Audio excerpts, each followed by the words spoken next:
with people doing things like this in Ohio, you really don't need a poet laureate, so I'm just going to take the money and go from there. Alan asked me to read 2 poems, so whether after these you find that you want more or fewer, blame him, either way. And I'm going to stay in the vein that Eleanor started in terms of poems about myth. And this one takes as its title the first part of an old Buddhist koan, and you might know it, that goes, if you meet the Buddha...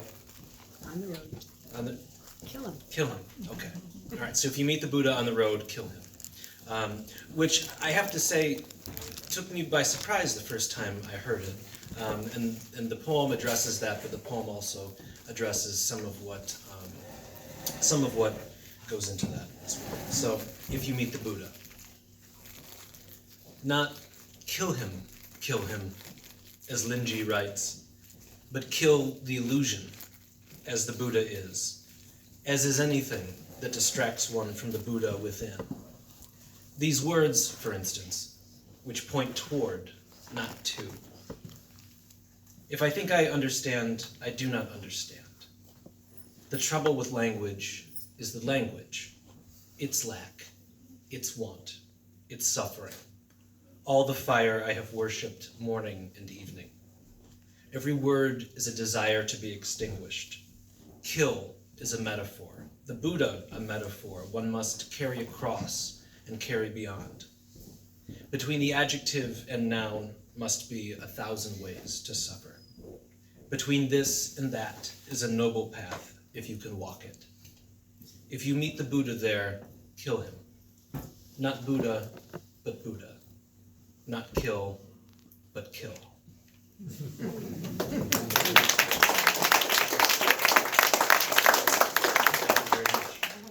And I'm going to read a poem from this book, which I have rather presumptuously started to call my first book, because that implies...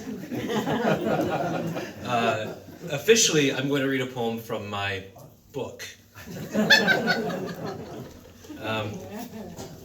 This is one that will be, I think, some of the scenes here will be familiar to many of you who are from parts of the state and parts of the country, familiar to both of us. Midwestern cities.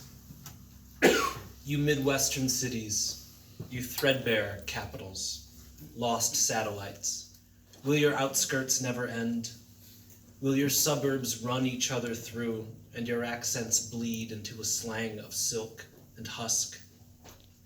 Dawn is slipping across the chain-smoking factories of Pittsburgh and Cleveland, where the third shift sleeps off its Yingling, where pierogi boil and stanch. Wake, Detroit, the morning molts over 10 Mile. Rise, parched Indianapolis. Rise, great skyscraping Chicago. The odors of your millions soap the L.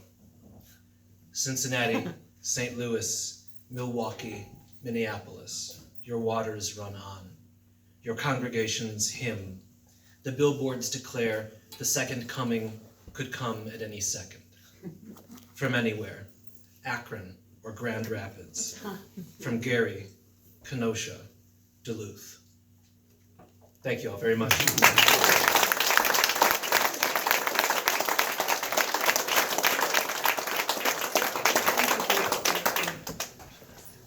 Dave will definitely be back in the future, and if you meet the non-Zen Cohen on the road, don't kill him. He wants to stay around a while. I was at Mendocino about 10 years ago and had the privilege of helping Luis Rodriguez, who was here about 6 years ago, work with poetry. And at that time, at the end of the event, we would have a poetry recital, for lack of a better word, people who had been working on it that week. And there was one man who just really caught me with the talent of his poetry and the way he presented it. And he's here with us tonight from Los Angeles. His name is Frank Escamilla. Frank works for Street Poets. It's an organization that works with so-called troubled youth, youth at risk, which I think is all the youth in this country right now. He did amazing things this morning, working with the kids in the alternative school. Those of us that have the privilege of being there with them and seeing these kids who have been cast aside for whatever reasons, finding their vulnerability and their voice and their feelings and being brave enough to share those. It was just a magical morning. So I would like to introduce Frank Escamilla.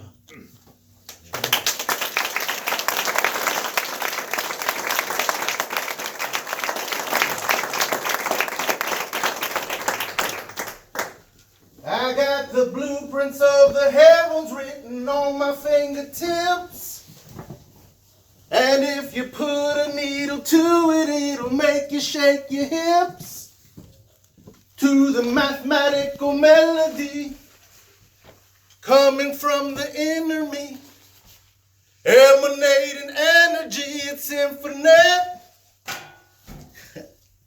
My soul is aware. My soul is aware that I am a luminous grain shaken from the great mother's hair, crumb from the body of Christ-like dreams, a single leaf fallen from the Bodhi tree upon the Buddha's head, fragment of a supreme being, born from the deepest wind's breath, Allah's whispers, Gaia's depth. Yes, yes, I am. Common in all aspects. Because we all shine to the chimes of incandescent rhymes. Incantations spoken from a voice predating time. When peeled back to the something sweet beneath the skin, we see we are linked by the Tao that radiates from within our blessed essence, connected to the Most High.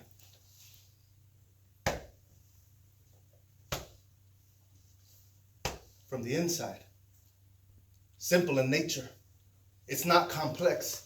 It's a complex that keeps I am repressed, trying to put limitations on the boundless. There is no stopping this. It's spirit meets physics, quantum leaps of faith, our light claiming its birthright. You can't negate the strength. We are galaxies made flesh, constant constellations being birthed from our chest, sun rays riding Milky Ways out the divine nurturer's breast into stardust roots, rising like the laughter that we knew in our youth. Uncontrollable, inexplainable, beautiful. You just gotta go with it.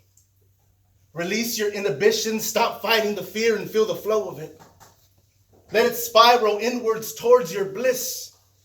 Kiss every wound left by your self-consciousness so that yourself can be conscious of its gifts. Thankful for every suffering that it's lived. Appreciative of every wall that it learned from. Every hurt that helped it grow. Completely grateful for the warm embrace of letting go. Open to receive libations that trickle from above. And saturate the soul with truth, possibility, unconditional love. We got a cosmic library in the palms of our hands that teaches the language of everything if just given the chance. Every single vibrant molecule is I, is we, is one, dancing all around to the wonderful sound that's coming from my thumb. We got the blueprints of the heavens written on our fingertips.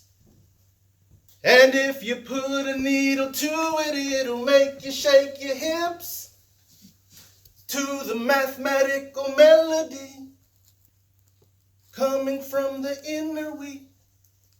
Emanating energy, it's infinite. What's up, family? How you doing?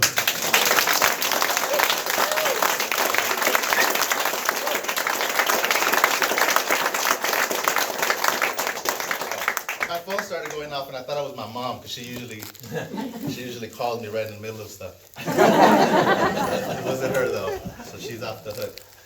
Thank you for having me, and I can't do the rest of my set yet because because one, I want to acknowledge Jessica. Like, that was amazing, right? Wait, not yet. I can't finish my set because you did an amazing, phenomenal job, but you didn't let us celebrate you. So I need you to come up here. I can wait. Can we give it up for her?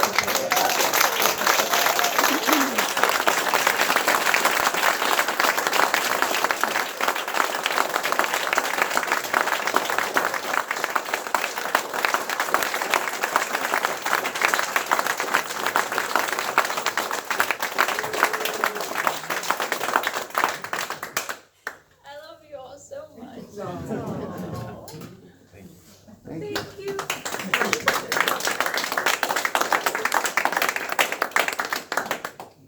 Thank you. Thank you. You deserve it. You deserve to be seen. We see you. We hear you. We love you. Thank you. Now I can finish. See, I wasn't going to do it. I was like, this ain't happening. Yeah, what am I going to do next? I had a set list. It was a phenomenal morning.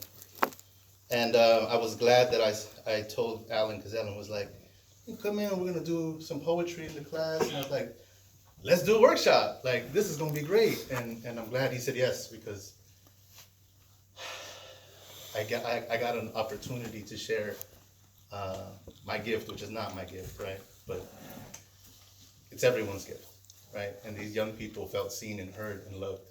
And I'm happy that that was able to happen, right? And I'm happy that I was able to show them, or rather remind them, that poetry is medicine, right? That they need to be seen, heard, and they need to speak, because when we don't tell our stories, other people tell them for us, and they never get them right. So I'm grateful for that. I'm gonna jump into, let's see, what am I gonna do today? You shared your cargo with them. Well said. Poetry everywhere. I love it. Okay. So I'll do one from this book here. I did a little chapbook. I took this picture too. I'm very proud of it. It is my first. It was forced.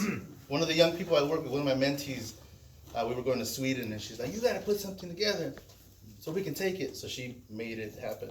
So I'm grateful to her. This is called Graphite, and it's. So I have a lot of young people that I work with that are graffiti artists, and they're immediately labeled as criminals, which just it angers me so much, because so much beauty comes out of them, and they don't understand. Like, people are sightless sometimes to be able to see that, and to be able to see that we've been writing on walls since before, since before we had pencils. And this is the way they're saying, I want to be seen, I want to live forever. This is my contribution to making the world a better place. So this is called Graphite. He said he wants to be Dali, Rivera, Gallo, and that the Sharpie in his hand makes it so. The seats on the bus, canvases awaiting creation, every window an ancient pyramid wall calling for his story to be told, etched in within seconds, with a precision that brings about questions of extraterrestrial meaning, makes him immortal, invokes portals into areas of his imagination that public school recreation could never tap. So he taps tips with his fingerprints to convince himself he does more than just exist. Scratches truth into used textbooks to feel something. Plays his love supreme on freeway overpasses with cans spitting soul notes and colors that make you wish you could listen with your eyes.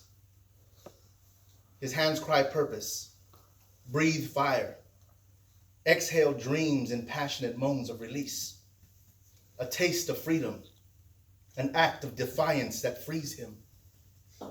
He says he wants to be Guevara, Chavez, Menchu, and that the stencil in his hand makes it so. Arm raised, hand clenched into a fist wrapped around his revolution, he sprays a mist that causes children's thoughts to spiral ideas of an art undying. Still present, still presents an image of a peaceful resolution, no matter how many times society tries to coat it with explicit layers of vandalism. With a flick of his fingers, he flares foresight of rising like the sun at the height of its glistening. He's listening, paying attention, provoking intention from those who can't afford not to look, speaking the language that their souls remember, that their marrow recognizes as their own, where echoes of once upon a time seeps into stone. He said he wants to be somebody, anybody, more than just a body and a head count, and that the movement in his hands makes it so. He doesn't understand why it's a crime to wake up walls from their dormant state, why he has to run like bad paint from reds and blues that see the world in black and white. He wants to create windows on barriers so people can see each other, so he can be seen. The separation makes him sick, makes his cans cough colors and clumps, causing his creativity to thicken around his throat, obstructing his breath, until he can't say anything anymore.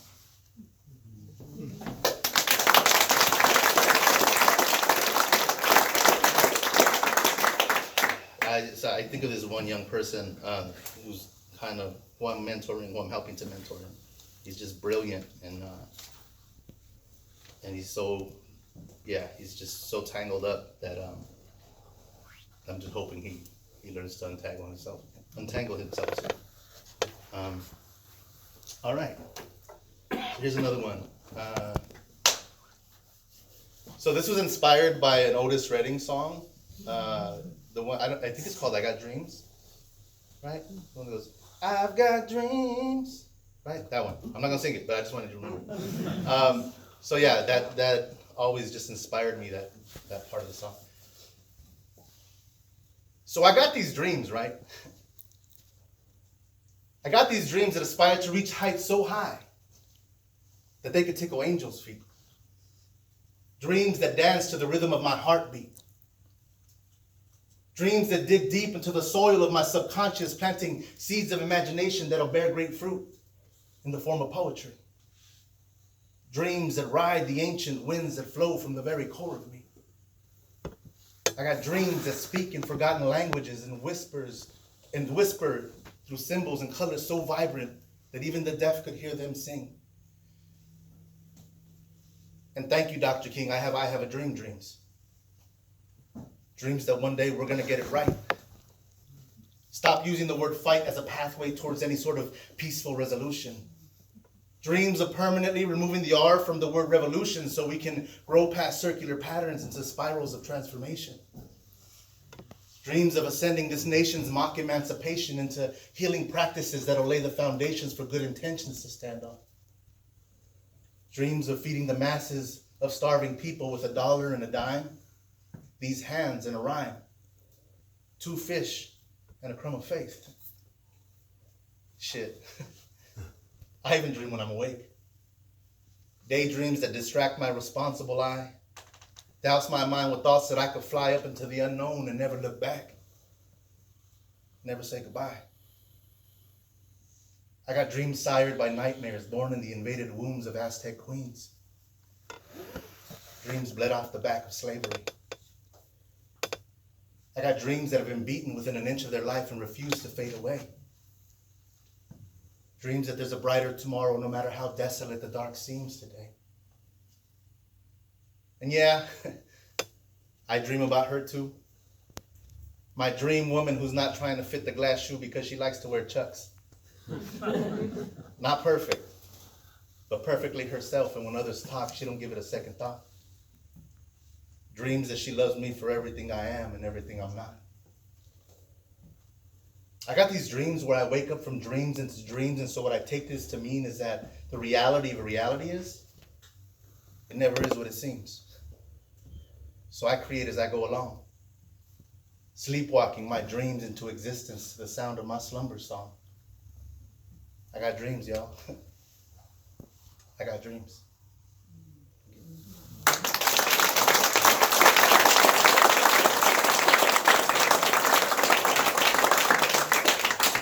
So I got so angry at myself because I write in my phone so much, and I swore that that I would never move from the journal, but I lose them and then my phone's always with me because it's so expensive. So I forgave myself. Okay, I'll give you a couple more, and then I'm gonna get out your hair. No, a few more. I said a couple, a few more. You're gonna be with me for a little bit. Oh, we've been talking about. I did this one the other day. It's in here actually. I did this.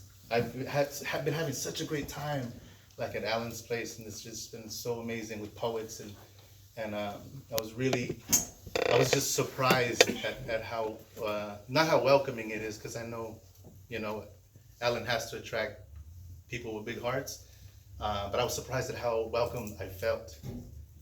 And it was just beautiful, and so we've been sharing poetry and eating food, and Alan refused to take me to go get a chai tea latte, but that's all right because I forgive him for that. You're like, Frank, you're so LA. I just quit coffee, that's why I'm like trying to. But okay, so I work in probation camps, I work in inner city high schools, I work in all these different settings, with young people. And young people of all ages, right? But I went to this specific probation camp called Camp Challenger, which we refer to as Camp Challenging because the staff is just so intense.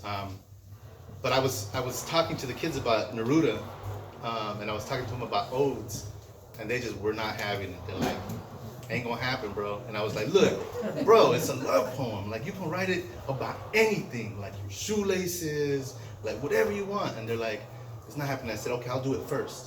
So give me a subject and I'll write about anything you want. And one of them said, write about a fart. He thought he was going to get me.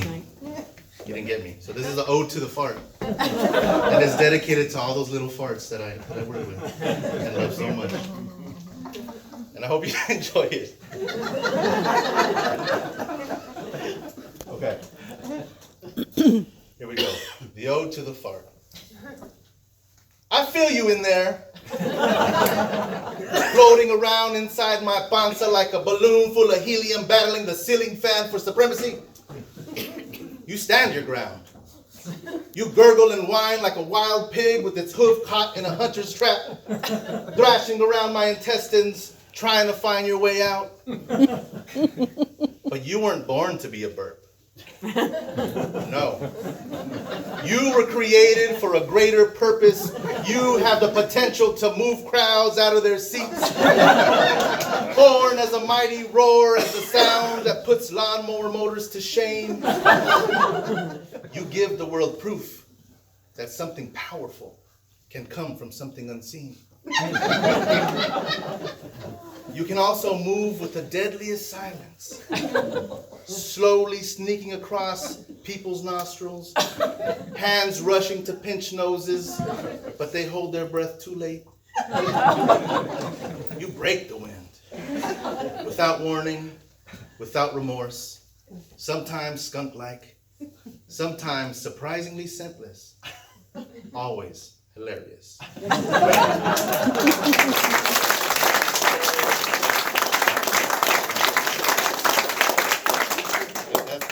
Everybody's gonna remember that one. We did an ode to a fart.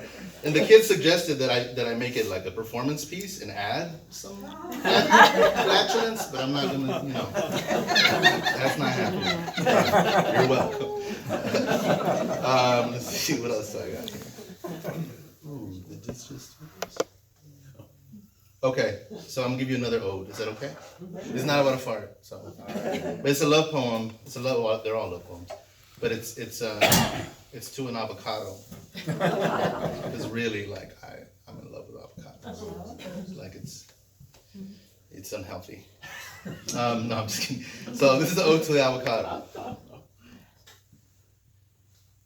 It was as if you fell through a hole in heaven's canopy. Although in reality, a lot closer than that. The branches of your mother grew heavy, so she let you go, and I caught you, over and over again. Sometimes from a neighbor's yard while they were sleeping. Other times on sale for $1 at the corner store. Your reptilian skin never fooled me, never distracted me from your emerald flesh. You are a brilliant manifestation of earth and tears. You make every dish dance just a little more sexy. Make love to the emptiness of my tortillas when all the beans have gone away. You're fatty, girl. And I dig that about you. Even when your greens turn to browns and I find you on the second shelf of the refrigerator, hidden behind a pack of old turkey, I promise to dig a little deeper, to remember the love that flourishes just below the fester.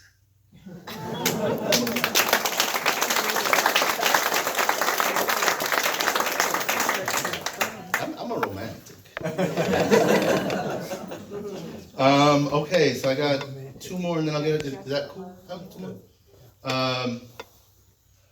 Which order do I want to do these in? Okay, I'll do this one next and then I'll end with another love poem. So, I don't know, it's always been communicated to me that the poet goes hand in hand with the activist, right? And we have to speak on the things that are happening in our world, in our country, in our communities, for those people who can't speak yet. We have to cry for those people who can't cry yet. You know, we have to move for those people who can't move yet. So this is a poem called The Declaration. And I hope I remember it. Is it in here? I think I remember it. Sorry, guys, just to make sure. It's not in there, so I'm just gonna do it. Here we go. This is a declaration in conjunction with the constant that is change.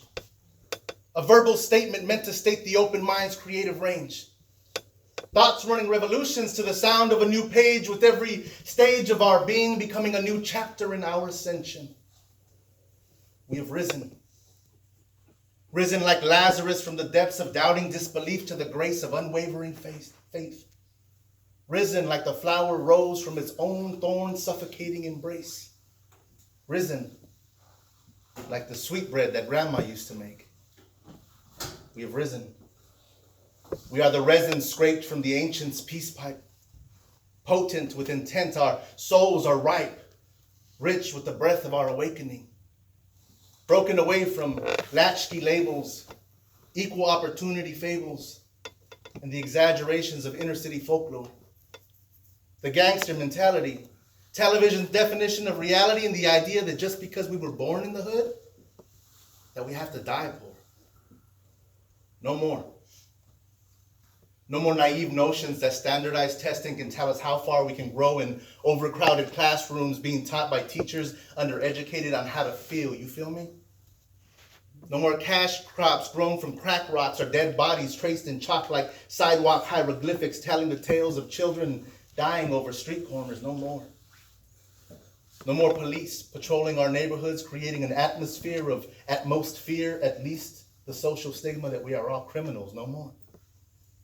No more pitter-patter sound of soldiers' feet playing war in foreign sandboxes, filling the pockets of the American elite, feeding the greed and starving the meek. No more. No more looking towards the sky for a sign. We have realized after much suffering that the answers that we sought were in us all the time. No more talk without action. Movement isn't just a word, it's a motion set forth by a choice. So we choose to acknowledge the movement in our voice. We stand present to the sentient truth that others have decided our destiny for far too long. So we're simply taking it back. This is a declaration in conjunction with the constant that is change. A verbal statement meant to state the open mind's creative range. Not a call for revolution. No, because revolutions start in one place and end in the same. This is transformation, a heart movement, and it breathes in our veins. Thank you.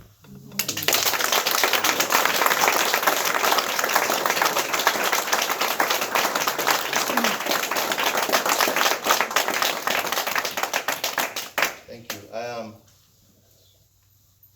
I love laughing, and I love, I started doing this because I had to. Because if I didn't, I would have died. I didn't even know what I was doing was poetry. I used to call it shit. I used to tell my homeboys, yo, you want to hear some shit I wrote? Right? Because everything that I learned with poetry was nothing that I was doing. You know, it was always these older white men,